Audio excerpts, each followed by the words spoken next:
Joining us now are three kids from Centura. I'll let you guys introduce yourselves. Just go down the line. I'm Barrett Selden. I'm Abby Haydenfelt. I'm William Packer. Great. And what do you guys get out of coming to Husker Harvest Days? We get a lot of education from all the agricultural technology, all the stuff they bring out here. There's a lot of free stuff too. That's a good part. Can't go wrong with that. You know, agriculture, farmer and rancher are a couple of the career fields within that, but there's so much more. And by going to a show like this, does it maybe show you that you can have a job that's related to agriculture, but maybe it broadens your career possibilities even? I'll let you answer that. Well, I'm very interested in ag business, and that doesn't really have anything to do with the farming side, but I can do management and loans and all that stuff, with farm credit and places like that. So.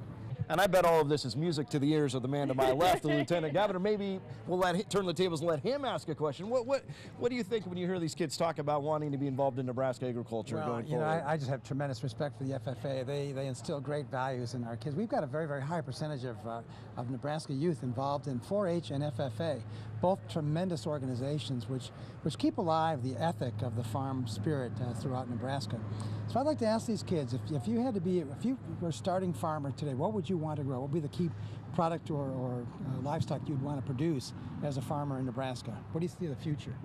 We'll start with you. I think cattle is the future. I've been raised on a sheep farm, but honestly, I think cattle is the future. We're the #1 producer right now, and I believe that we'll keep it up and still be the #1 producer in the future. Cattle, I think it's the future of Nebraska. It's what's for dinner. Nice plug for it. Yeah, I know what I'm doing around cattle. I think if I had to choose one, I'd definitely be cattle. Yeah. I would tend to agree with you. I was over in Israel last year. The Israelis, after 13 years of not buying any beef from the United States, they've reopened their markets again, as did China earlier this year through the work of Governor Pete Ricketts and many other people. And the governor, as you know, is over in Japan right now talking to the Japanese because they are major buyers of our beef products. And we're very, very proud of the quality of the beef that we produce in the state. And you're absolutely correct. Nebraska is the #1 state, the #1 cattle feeding state. We've surpassed Texas. We're very proud of that, and we're going to stay #1, aren't we? Now let's see if the kids. Do you guys have any questions for our special guest here? Yeah. What do you think about some of the technology they brought out here today? Well, this is a great educational opportunity for me too, because for those of us who are a generation or two removed from the farm, it's great to come to this premier farm show to see the latest in the equipment and the technology, because it's just incredible how sophisticated all this is getting. It's getting expensive too, as you know, but the sophistication of this equipment is just remarkable. So in order to keep up with the latest trends in agriculture, this is the place to be, Husker Harvest Days. This is one of the premier farm shows anywhere in the Midwest, so it's just great to have it right here in Grand Island, Nebraska. What are your plans, or do you have any plans for property tax relief, especially for great. You don't ever get asked that, do you? That's actually the #1 question we get as we travel all across the state. People saying, what are you guys going to do about property taxes? Because we know farm incomes are way down from what they were. Just 4 or 5 years ago, total farm income in Nebraska was up at $7.5 billion. Now it's going to be, Steve, about $4 billion, something like that. It's about half that, yeah. Yeah, about half that. So farmers are really feeling the pinch with low commodity prices, high land valuations, high property taxes. Something's got to be done. What the governor's proposed, and he's working on this with the legislature, is to completely scrap the way that we value agricultural lands and move to an income production technique of valuing agricultural lands. In other words, how much money can you really make on that land? Rather than the sales comparison approach, which we've used for many, many years.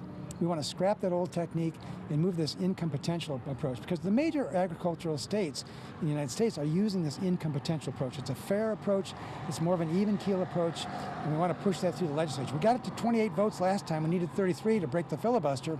And we're going to come right back at that issue this next session, legislature, with that technique or perhaps some other ideas that other people are cooking up on how to address this property tax problem. We know it's a big issue for our state. We've got to fix it. All right.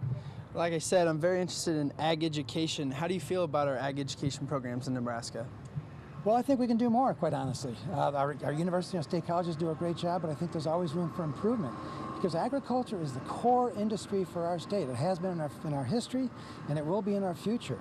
And we can't let these ag education programs die on the vine, so to speak. We've got to make sure that they're strong and that they're appealing to young people, that they're going to want to study these courses, because it's very, very important that they stay up to date with all the latest technology, all the latest information on agriculture. So we want to encourage the university, keep it up, keep going strong in that area. Boy, you guys have come up with some good questions. I You know, bet better great than the pros. questions. You know, they were all talking about cattle, and that's been something that the governor's focused on, is growing the state through agriculture, through the livestock sector in particular. Do you think that there's continued room for more growth even there? There is, and many of our counties are becoming livestock-friendly counties. Hull More and County, more I think, was the 43rd. Yes, I believe. think there's another one. I think, well, I've forgotten which one it is. There's another one coming up here in a couple of weeks that we're going to go out to and celebrate becoming a livestock-friendly county. It shows that our county officials are understanding. They've got to get very, very serious about making sure all the zoning and all the regulatory issues are resolved so that we're friendly to the livestock industry. We can grow this livestock sector, produce more beef and pork and so forth, and find those markets overseas to sell it. All right. Well, thank you. Thank you for all your questions, and joining us today. Enjoy the show today. Wow. Rats the size of cats. That's what a local farmer found in a combine that he restored and now ran this week at Husker Harvest Days. That story still to come.